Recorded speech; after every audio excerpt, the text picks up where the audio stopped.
କରିଥିବା ସମସ୍ତ ଗଣମାଧ୍ୟମର ପ୍ରତିନିଧିବୃନ୍ଦ ସମସ୍ତଙ୍କୁ ଓଡ଼ିଶା ବିଧାନସଭାରେ ହାର୍ଦ୍ଦିକ ସ୍ୱାଗତ ଜଣାଉଛି।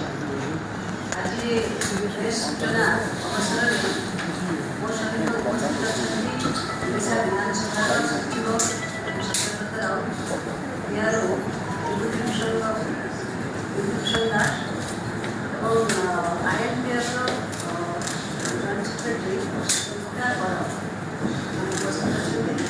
ଏ ଅବସରରେ ମୁଁ ପୁଣି ଥରେ ଆପଣମାନଙ୍କୁ ସମସ୍ତଙ୍କୁ ସ୍ୱାଗତ ଜଣାଉଛି। ବ୍ୟାପକ ଭାବରେ ଆପଣମାନେ ଉପସ୍ଥିତ ଅଛନ୍ତି ଏବଂ ଧନ୍ୟବାଦ କରୁଛି। ଓଡ଼ିଶା ଲୋକସେବା ଭବନ ଭୁବନେଶ୍ୱର, ସେଠି ଅଗଷ୍ଟ 29 ଏବଂ 30 ତାରିଖ 2 ଦିନ ଧରି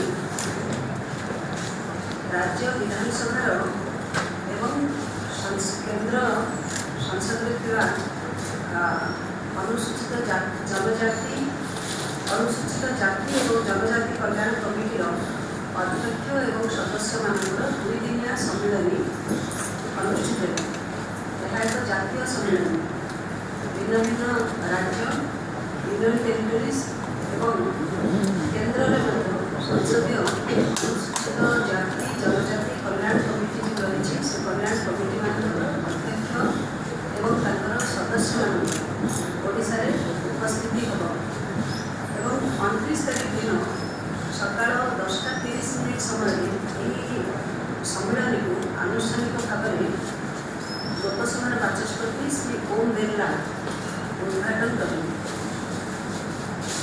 ଉଦ୍ଘାଟନୀ ଉତ୍ସବ ଅବସରରେ ଓଡ଼ିଶାର ମାନନୀୟ ମୁଖ୍ୟମନ୍ତ୍ରୀ ଶ୍ରୀ ମୋହନ ଚରଣ ମାଝୀ, କେନ୍ଦ୍ର ଆଦିବାସୀ ବ୍ୟାପାର ଓ କଲ୍ୟାଣ ମନ୍ତ୍ରୀ ଶ୍ରୀ ଜୁଏଲ ଓରାମ, କେନ୍ଦ୍ର ଶିକ୍ଷାମନ୍ତ୍ରୀ ଶ୍ରୀ ଧର୍ମେନ୍ଦ୍ର ପ୍ରଧାନ, ରାଜ୍ୟସଭାର ଉପାଧ୍ୟକ୍ଷ ଶ୍ରୀ ହରିବଂଶ ନାରାୟଣ ସିଂ ଏବଂ ଅନୁସୂଚିତ ଜାତି ଏବଂ ଅନୁସୂଚିତ ଜନଜାତି କଲ୍ୟାଣ ସଂସଦୀୟ କମିଟିର ଅଧ୍ୟକ୍ଷ ପୂର୍ବତନ କେନ୍ଦ୍ରମନ୍ତ୍ରୀ ଶ୍ରୀ ଡକ୍ଟର ଫଗନ ସିଂ କୁଲସ୍ତେ ସେ ମଧ୍ୟ ଉପସ୍ଥିତ ରହିବେ ଏବଂ ଏହି ଅଧିବେଶନକୁ ଏହି ଇନାଗୁରାଲ ସେସନରେ ସମସ୍ତେ ସମ୍ବୋଧନ କରିବେ।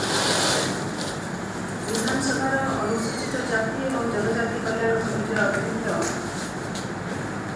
ଏବଂ ସଦସ୍ୟ ଓଡ଼ିଶା ସରକାରଙ୍କ ମନ୍ତ୍ରୀ ଏବଂ ଓଡ଼ିଶା ବିଧାନସଭାର ସଦସ୍ୟମାନେ ଏବଂ ଓଡ଼ିଶାର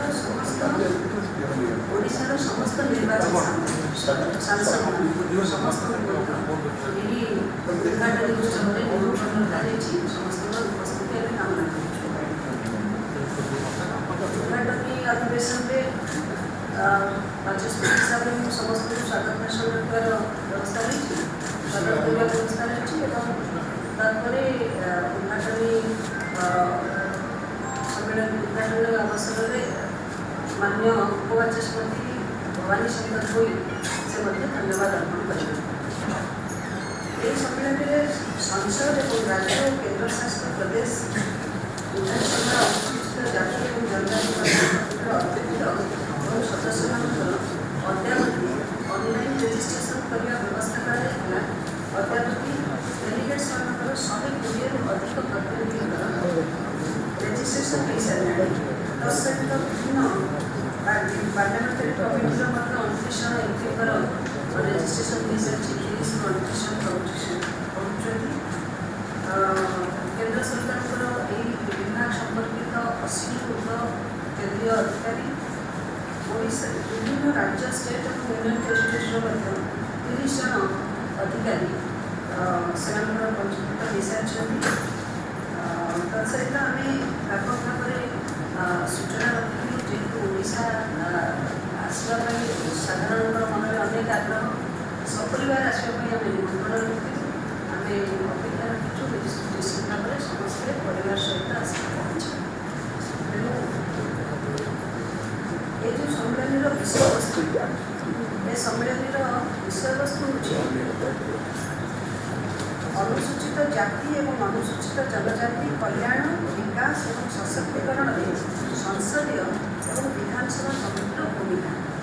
ପ୍ରତ୍ୟେକ ବିଧାନସଭାରେ ଏଭଳି କମିଟି ରହିଛି, ସଂସଦରେ ମଧ୍ୟ ଏଭଳି ଏକ କମିଟି ଥିବାବେଳେ ଏହି କମିଟିମାନେ ଭିନ୍ନ ଭିନ୍ନ ଆଞ୍ଚଳିକ ସମସ୍ୟା ସହିତ ଜଡ଼ିତ ରହିଥାନ୍ତି, ଅନୁଧ୍ୟାନ କରନ୍ତି ଏବଂ ସେ ସମ୍ପର୍କରେ କମିଟି ଭିତରେ ଆଲୋଚନା ହୁଏ ଓ ସୁପାରିଶ ବିଭିନ୍ନ ରାଜ୍ୟ ଏବଂ ସଂସଦୀୟ କ୍ଷେତ୍ରରେ ମଧ୍ୟ କାର୍ଯ୍ୟକାରୀ କରାଯାଇଥାଏ।